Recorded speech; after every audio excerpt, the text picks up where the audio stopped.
Today our topic is no more margins require.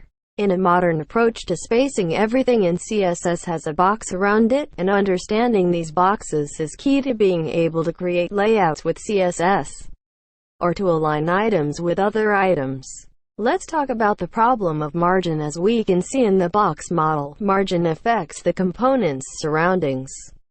This is quite problematic when thinking in a component-based framework like React. A few issues.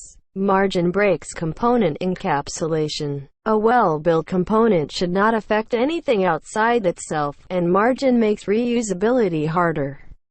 Good components are usable in any context or layout.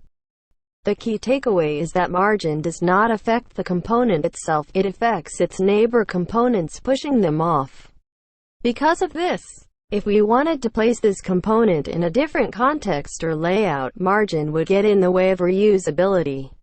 At this point of my design experience, I have found 3 possible solutions to solve the problem of margins. I will go through them in ascending order of my preference. Number 1 solution is negative margins. You still want to use margins? Well, it is possible. A positive value places it farther from its neighbors, while a negative value places it closer. Let's consider the following HTML. You can see HTML syntax here. We have a container and 3 inner elements. We can give a margin bottom to each element, as you can see in below images. But we do not want a margin bottom on the last element. This way, the 3 elements stack vertically with the margins applied, and the negative margin applied to the container removes the margin bottom from the last element. This encapsulates the component. Number 2 solution is spacer components. Here you can see code that spacer, using between image as well as heading and paragraph. It means spacer component is used to give additional white space between 2 components in an interface. You can customize the size and direction with the provided properties. Number 3 solution is gap. Here you can see code that gap, used in CSS. The gap CSS property sets the gaps gutters between rows and columns.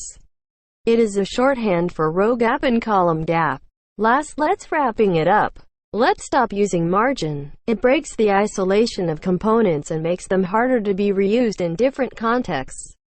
Any of the previous solutions will work to solve this problem. However, my current preference is using the CSS gap property. Thank you so much for watching. If you like our video, then please click on like button and subscribe our channel for more videos. If you have any query, let me know in comment box. Thank you so much for your time.